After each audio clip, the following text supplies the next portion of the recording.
My adventurous and optimistic Sagittarius friend. Hello and welcome. My name is Mina, and I'm here to offer you a 3-card reading exploring the themes of you, your path, and your potential.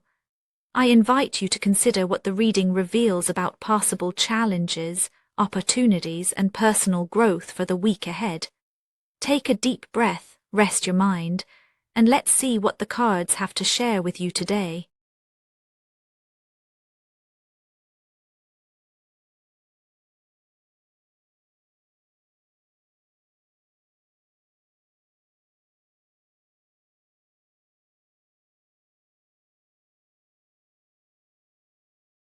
As Sagittarius, you often move with a forward-leaning optimism, but right now something quieter may be settling beneath your surface.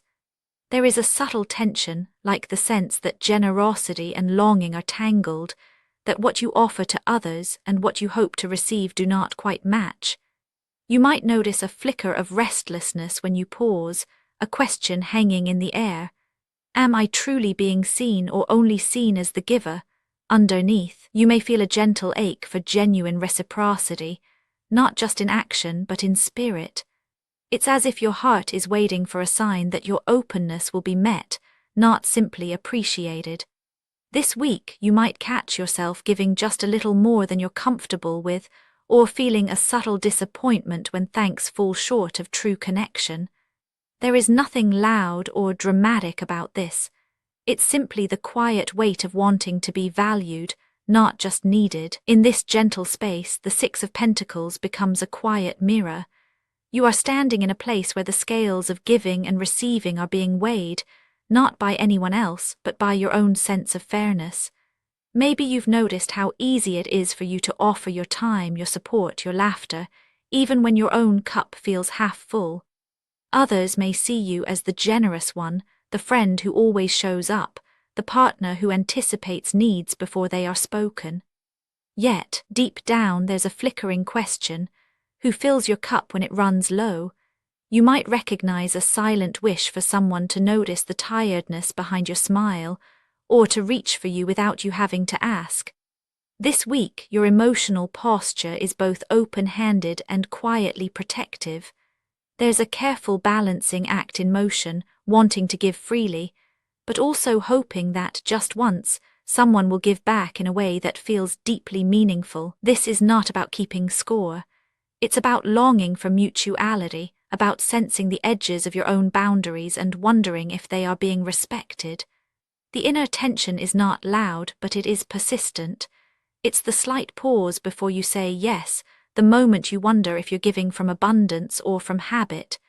You may find yourself reflecting on past exchanges, replaying moments where you felt seen and moments where you felt invisible. Through it all, there is a deep desire for harmony, not just in what you offer, but in what you receive. Your heart is open, but it is also quietly discerning, waiting to see if the world will meet you with the same generosity you so often extend. From this place of careful balance, the days ahead unfold. What you carry within, this desire for equality in giving and receiving, gently shapes your path. Each interaction becomes a subtle test, a chance to notice if your needs are being met or overlooked. The longing for true connection creates a ripple, influencing the choices you make, the invitations you accept, and the boundaries you quietly set. The inner question, am I giving too much or am I asking for too little, becomes the undercurrent guiding your steps. You may find yourself hesitating before offering help, pausing to consider if you truly have the energy to give, or perhaps you find a new willingness to voice your own needs, to let others know when your cup is empty. The way you move through the week is shaped by this gentle tension. It's not about withdrawal, but about seeking alignment. The more clearly you sense your own boundaries, the more natural it feels to seek out spaces and people where reciprocity can exist. The path is not set, but it is shaped by your willingness to notice, to adjust, and to honor both your giving and your receiving. As the week's events gather momentum, the 9 of Cups quietly emerges. Here, life begins to respond to your inner posture. You might feel a surge of hope as small wishes seem almost within reach, or a gentle pressure as old patterns nudge you to fall back into familiar roles. There is a friction between what you desire, fulfillment, satisfaction, a sense of being truly met, and the habits that keep you in a cycle of overextending. It's possible you notice invitations that feel tempting, moments when saying yes would make others happy, but where you're not sure if it would make you happy too. The active pressures are subtle but real. Friends, colleagues, or loved ones may turn to you for support, expecting your reliable warmth. At the same time, you feel the weight of your own wishes, to be celebrated, to experience moments of ease, to simply rest in the comfort of knowing you are enough as you are.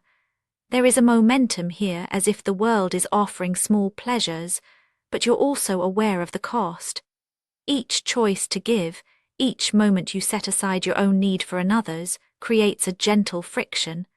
Will you keep leaning into familiar patterns, or will you risk expressing your own longing? The Nine of Cups is not just about satisfaction, but about the tension between desire and fulfillment. You are being shown what you truly value, and how the pursuit of harmony sometimes requires a willingness to let your own wishes be known. As the week unfolds, the pressure to meet others' needs is balanced by the quiet insistence of your own heart. You sense that joy is possible, but only if it is shared, only if your giving is matched by genuine receiving. The friction is not a block, it is an opportunity to notice where your true contentment lies. The possibility of growth this week sits on the edge of consciousness. It is not automatic. It depends on your willingness to notice when you are acting from habit and when you are choosing with awareness.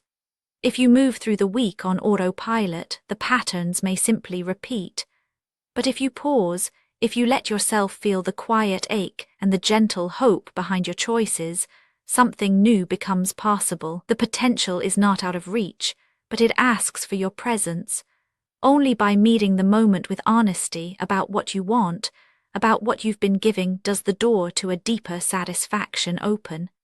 The Ace of Swords enters as a clear, crisp invitation.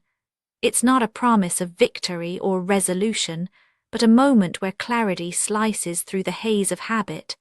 When you meet the week's tension with awareness, you may sense a new honesty rising with yourself and with those around you. Growth here looks like naming your own needs, even if your voice trembles. It's the courage to ask, to state what you hope for, to let others know when your giving comes from fullness and when it comes at a cost.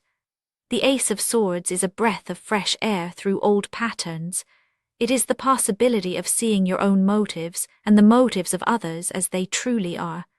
This is not about confrontation. It's about allowing truth to emerge gently and steadily until it becomes impossible to ignore. When you honor both your desire to give and your hope to receive, you invite others to meet you in honesty. Growth happens not through grand gestures, but through small, clear moments of truth. You are invited to notice where your boundaries lie, to recognize which exchanges feel nourishing, and to let go of the ones that leave you empty. The potential this week is not in having every wish fulfilled, but in experiencing the simple freedom that comes from being honest first with yourself, then with others. In this clarity, your heart feels lighter, your giving feels freer, and your receiving becomes possible in ways it may not have before. This week, the gentle arc from giving to wishing to clarity weaves through everything you experience. The Six of Pentacles mirrors your desire for balance. The Nine of Cups reveals the tension between longing and fulfillment, and the Ace of Swords opens the door to honest self-recognition. You are not being asked to change who you are, only to notice the quiet ways your patterns shape your experiences. The longing for mutuality is not a flaw. It is a signal, an invitation to listen more closely to your own needs and to trust that they matter. The friction you feel is not a failure. It is the energy of possibility, the gentle push that allows you to become more honest, more open, more at ease with both giving and receiving. By allowing your true desires to surface, you create space for others to meet you with authenticity.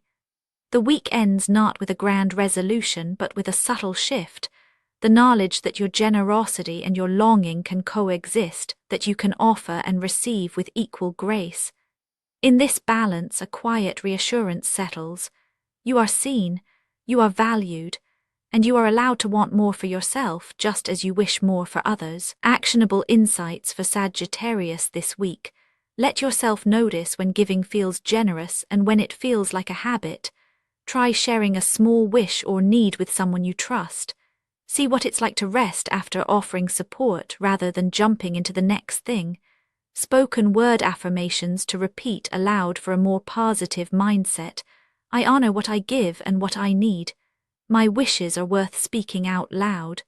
I am allowed to receive as much as I offer. Each day, I find balance within myself. And now, dear friend, I thank you for giving me your time. I truly hope I have given you something helpful in return. Goodbye and good luck until next time.